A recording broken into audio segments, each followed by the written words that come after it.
How can we hack our history to change our future?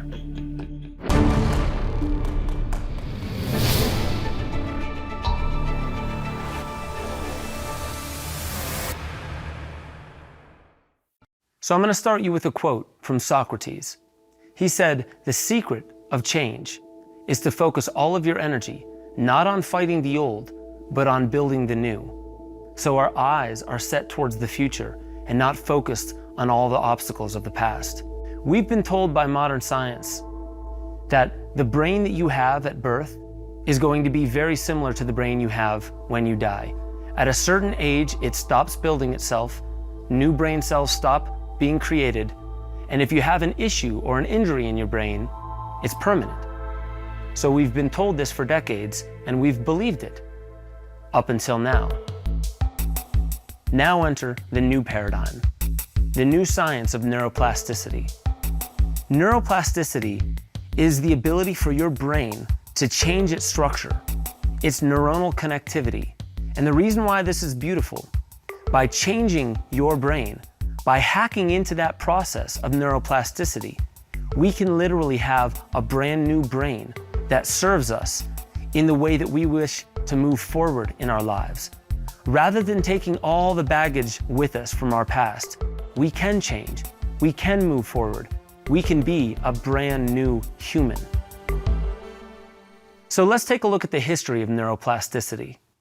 A German physiologist, Friedrich Goltz, in the 1800s did a hemispherectomy on a dog. Now, a hemispherectomy is removing an entire hemisphere of the brain, half of the brain. What he noticed is when the dog recovered, that dog was able to play amongst other dogs. It almost seemed as if there was nothing wrong with that dog. So let me get this straight. If you have half a phone, you have no functionality. Half a car, half a computer, half a camera, you have no functionality to it. But if you have half a brain, you can get along in this world almost exactly the same.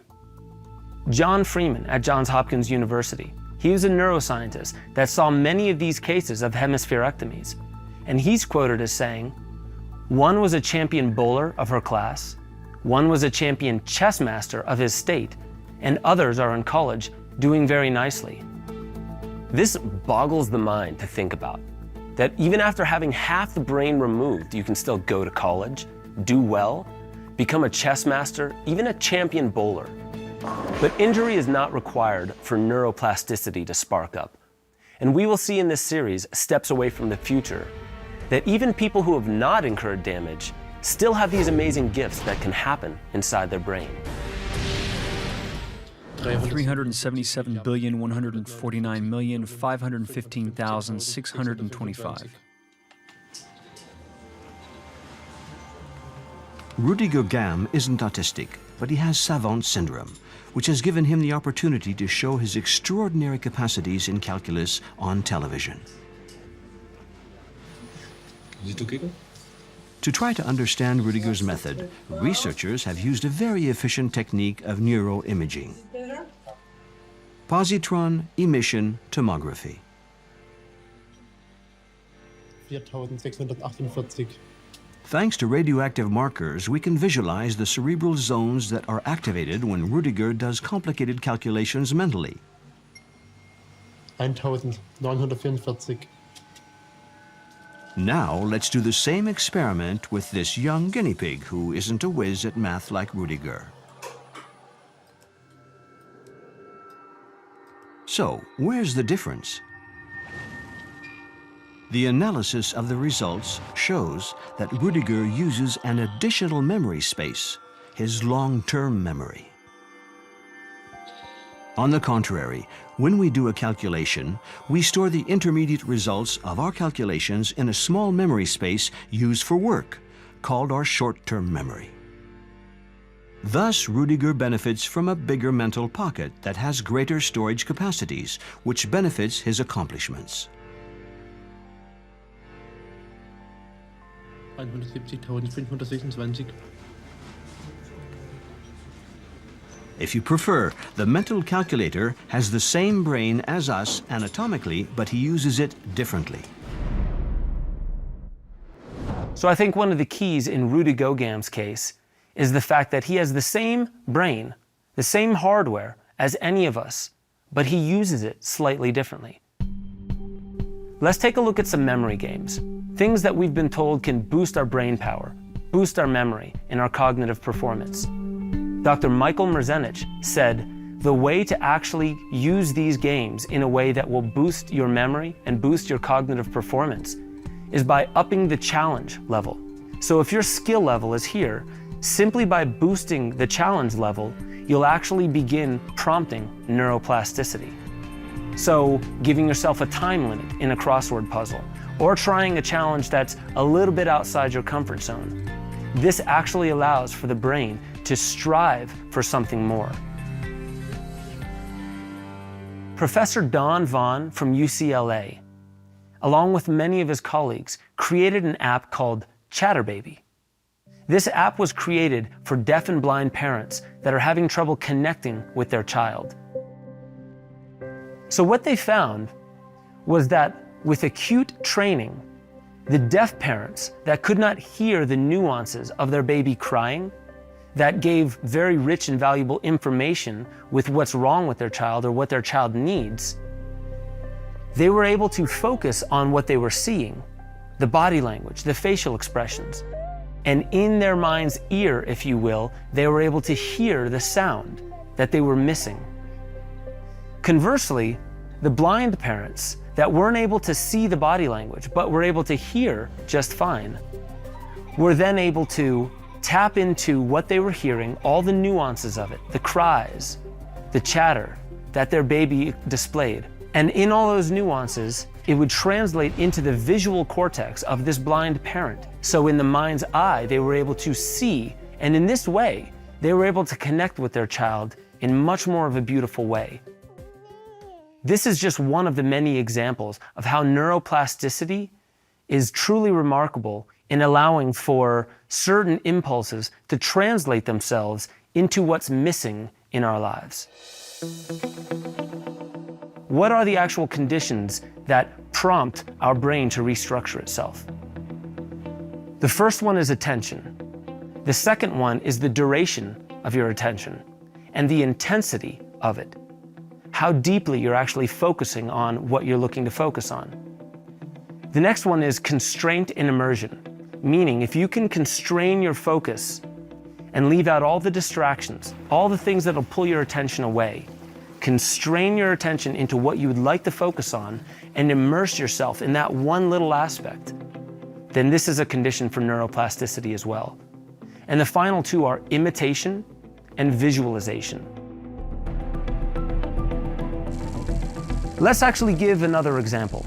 Imagine you go to the movies because you want simply to be entertained. You don't want to put any brain power in, you just want to sit in that seat and be entertained by the movie. But you're sitting right next to somebody who has come to watch the movie to study the craft of screenwriting.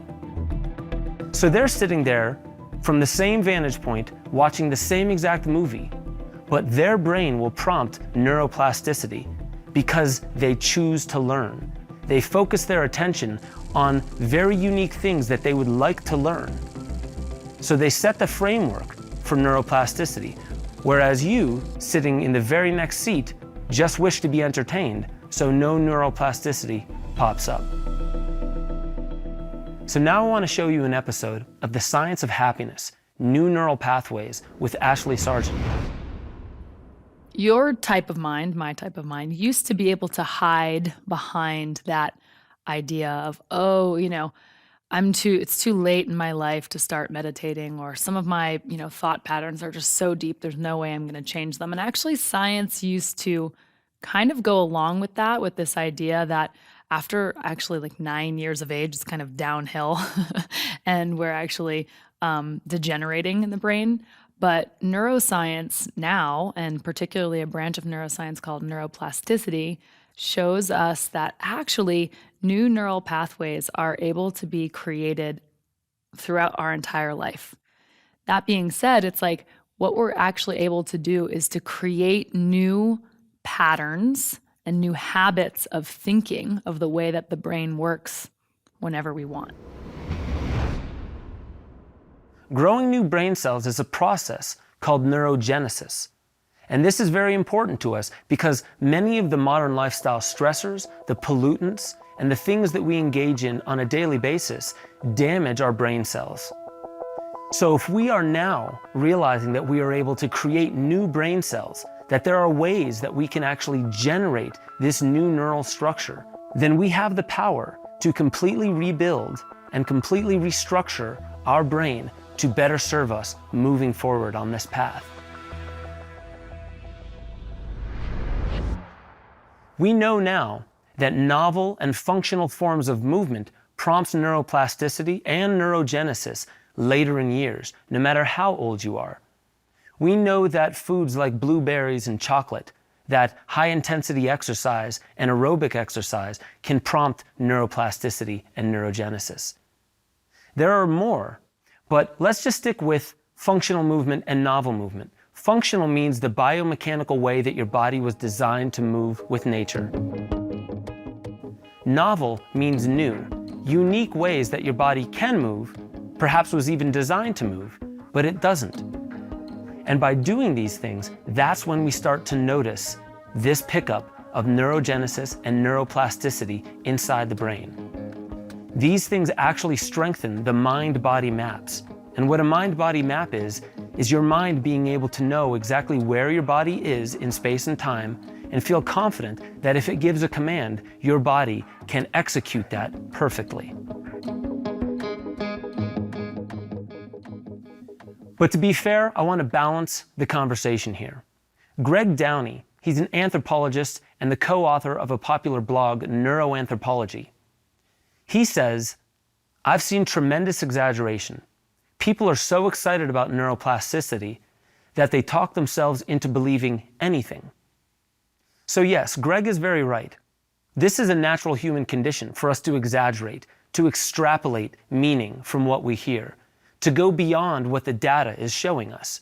And this must be irritating to some people. However, I believe this is also one of our gifts, the ability to speculate, the ability to go beyond what science has proven that we can do, because we know that what they have measured is only what we've done in the past, but it does not determine where we can go in the future.